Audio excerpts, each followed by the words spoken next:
భారతదేశ చదరంగపు చరిత్రలో ఇదొక డిఫైనింగ్ మూమెంట్ అని చెప్పొచ్చు. ఒక సువర్ణ శకం అని చెప్పొచ్చు. డి గుకేష్ 18 సంవత్సరాల గుకేష్ వరల్డ్ చెస్ ఛాంపియన్ అయ్యారు. సింగపూర్లో జరిగిన ఫిడే వరల్డ్ చెస్ ఛాంపియన్షిప్లో ఆయన టైటిల్ సాధించారు. అత్యంత పిన్న వయస్కుడిగా ఆయన ఇప్పుడు నిలిచారు. ఆయన అపోనెంట్ కూడా మామూలు వ్యక్తి కాదు, డింగ్ లిరెన్. ఇంతకుముందు ఆయన ఛాంపియన్ అనమాట, ఎక్స్పీరియన్స్డ్ అపోనెంట్. ఆయన నుంచి తట్టుకుని ఇప్పుడు D Gukesh world chess champion అయ్యారు.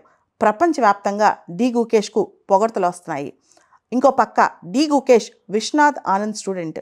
ఇంతకుముందు 5 times Viswanath Anand world chess champion అయ్యారు. ప్రపంచంలో చూస్తే కనుక ఈ వరల్డ్ చెస్ ఛాంపియన్షిప్ అనేది చాలా ఇంపార్టెంట్. ఫిడే నిర్వహించిన ఈ వరల్డ్ చెస్ ఛాంపియన్షిప్ అనేది ప్రపంచం మొత్తం చూస్తూ ఉంటుందన్నమాట, అనేక దేశాలు. అండ్ డి గుకేష్ ఇప్పటి వరకు మనం గమనిస్తే కనుక ఆయన లాస్ట్ మినిట్ వరకు మ్యాచ్లో ఫైట్ చేశారు. 18 సంవత్సరాల ఈ అబ్బాయి చివరి క్షణం వరకు ఫైట్ చేశాడనమాట. గ్యారీ కాస్ప్రో ఇప్పటి వరకు కూడా youngest chess champion of the world అనమాట. గ్యారీ కాస్ప్రో 22 సంవత్సరాల వయసులో వరల్డ్ చెస్ ఛాంపియన్షిప్ని సాధించాడు.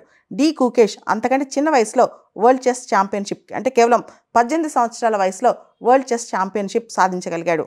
నిన్న జరిగిన ఫైనల్ మ్యాచ్ సింగపూర్లో సదరన్ కోస్ట్ ఆఫ్ సింగపూర్ సెంతోసా దీవుల్లో జరిగింది. యాక్చువల్గా దీనిలో జరిగిన ఫైనల్ మ్యాచ్లో 58 మూవ్స్ ఉన్నాయి. 55th మూవ్లో డింగ్ లిరెన్ చాలా పెద్ద తప్పు చేశాడు. దాంతో మ్యాచ్ మొత్తం కూడా గుకేష్ వైపు వచ్చేసింది. దీన్ని చైనీస్ గ్రాండ్ మాస్టర్ తట్టుకోలేకపోయారు. ఆయన దాన్ని ధీటుగా ఇంకా ఆపలేకపోయారు అనమాట. విక్టరీ మొత్తం వన్ సైడ్ అయిపోయింది లాస్ట్కి వచ్చేసరికి. అండ్ ఇద్దరు ఆసియాకి సంబంధించిన ప్లేయర్స్, ఇద్దరు ఏషియన్ ప్లేయర్స్ ఫైనల్కి వచ్చి ఫైట్ చేయటం మొత్తం ప్రపంచ ఛాంపియన్షిప్లో ఇదే తొలిసారి. And Gukesh is the only third Asian to win this world championship. గుకేష్కి ముందు ఇంకో ఇద్దరు మాత్రమే వరల్డ్ చెస్ ఛాంపియన్షిప్ గెలవగలిగారు ఆసియా నుంచి. ముందుగా విశ్వనాథ్ ఆనంద్, తర్వాత డింగ్ లిరెన్. డింగ్ లిరెన్ చైనాకు సంబంధించిన వ్యక్తి, ఇప్పుడు గుకేష్. మొత్తం ముగ్గురు ఇప్పటి వరకు ఏషియాకు సంబంధించి వరల్డ్ చెస్ ఛాంపియన్షిప్ సాధించగలిగారనమాట. డి గుకేష్ చెస్లో ఇప్పుడు యంగెస్ట్ వరల్డ్ చెస్ ఛాంపియన్ అని చెప్పొచ్చు. ఇంతకుముందు విశ్వనాథ్ ఆనంద్ మాత్రమే ఇండియా నుంచి చెస్ ఛాంపియన్ కాగలిగారు, వరల్డ్ ఛాంపియన్ కాగలిగారు. డి గుకేష్ కూడా చెన్నయ్యే. ఈయన ఆట ఆడేటప్పుడు మెంటల్గా చాలా టఫ్గా ఉంటారంట, చాలా విజ్డమ్ చూపిస్తారు. అంటే ఇంటలెక్చువల్గా నెక్స్ట్ ఏ మూవ్ వేయాలి అనే ఫోకస్ అనేది అద్భుతంగా ఉంటుంది అనమాట.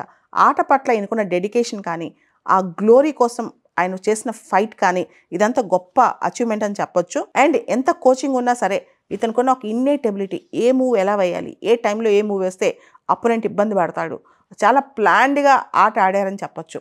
ఈ మధ్య మనం గమనిస్తే భారతదేశం తరపున చెస్ ప్లేయర్స్ చాలా అద్భుతమైన పర్ఫామ్ చేస్తున్నారు, టాప్లో కూడా ఉంటున్నారు. ఉదాహరణకి ప్రజ్ఞానంద, అర్జున్ ఎరగేసి, వీళ్ళందరూ కూడా. సో ఈ సక్సెస్ అనేది, గుకేష్ సక్సెస్ అనేది భారతదేశ వ్యాప్తంగా చెస్కి కొత్త ఊతం వచ్చినట్టే. చదరంగం ఎక్కడ పుట్టింది? భారతదేశంలో కదా. భారతదేశంలో పుట్టిన చదరంగం రష్యాకి, చైనాకి, ఇలా చాలా దేశాలకి పాకింది. వాళ్ళందరూ వరల్డ్ ఛాంపియన్స్ అవుతున్నారు. మనందరికీ తెలుసు strongest chess champion chess player Magnus Carlsen. ఇప్పుడు ఆయనతో పోటీ పడాలని కూడా మన ఇండియన్ చెస్ ప్లేయర్స్, చిన్న చిన్న పిల్లలు కూడా ఇప్పుడు చెస్ నేర్చుకుంటున్నారంట. గుకేష్ విక్టరీ వల్ల భారతదేశంలోని చెస్కి కొత్త ఊతం వచ్చినట్లే. భారతదేశంలో పుట్టిన చెస్ ఇప్పుడు మరో కొత్త శకం చూడబోతుందని చెప్పొచ్చు. అయితే ఈ ఫిడే నిర్వహిస్తున్న వరల్డ్ చెస్ ఛాంపియన్షిప్ సంబంధించి చాలా విమర్శలు ఎదురవుతున్నాయి. ఇంతకుముందు world chess champion Vladimir Kramnik ఒక స్టేట్మెంట్ ఇచ్చారు. ఎండ్ ఆఫ్ చెస్, చెస్ అనేది ఎండ్ అయిపోతుంది, దాని క్వాలిటీ తగ్గిపోతుంది. రీసెంట్గా జరిగిన ఈ మ్యాచ్ చూస్తే కనుక డింగ్ లిరెన్ వర్సెస్ గుకేష్ మ్యాచ్ చూస్తే క్వాలిటీ ఎంత పడిపోయిందో మనం చెప్పొచ్చు అని చెప్పి ఆయన ఒక విమర్శనాత్మకమైన స్టేట్మెంట్ ఇచ్చారనమాట. తర్వాత Russian chess federation president Andrei Filatov accuse చేశారు, విమర్శించారు. డింగ్ లిరెన్ చైనీస్ ఛాంపియన్ని విమర్శించారనమాట. చైనీస్ ఛాంపియన్ పర్పస్ఫుల్గా ఓడిపోయినట్టున్నారు ఈ మ్యాచ్లో, దీనిపైన ఇన్వెస్టిగేషన్ జరగాలి అని చెప్పి. సో ఫిడే నిర్వహిస్తున్న ఈ వరల్డ్ చెస్ ఛాంపియన్షిప్ మీద విమర్శలు కూడా మొదలవుతున్నాయి. కానీ ఏ మాట కామాట ఇండియన్ బాయ్స్ మాత్రం చాలా యంగ్ ఏజ్లో సూపర్ పర్ఫార్మెన్స్ చూపిస్తున్నారు చెస్లో. ఇంకా చెస్ అనేది ఇంకా ఎక్కువ ముందుకెళ్ళబోతుంది ఇండియాలో. అసలు చెస్ ఇంతగా పెరగడానికి కారణం ఏంటి? మనం చూసాం ప్రజ్ఞానంద, అర్జున్ ఎరగేసి, కోనేరు హంపి, ద్రోణవల్లి హారిక, ఇలా చాలా పెద్ద లిస్టే ఉన్నారు కొత్త ప్లేయర్స్. ఇప్పుడు ఇంకా చాలామంది ఇంట్రెస్ట్ చూపిస్తున్నారు. దానికి కారణం ఏంటంటే పాత రోజుల్లో చెస్ పెద్ద మెంటర్షిప్ దగ్గర, ఛాంపియన్ దగ్గర నేర్చుకోవాలంటే వాళ్ళ దగ్గరికి వెళ్ళాల్సి వచ్చేది.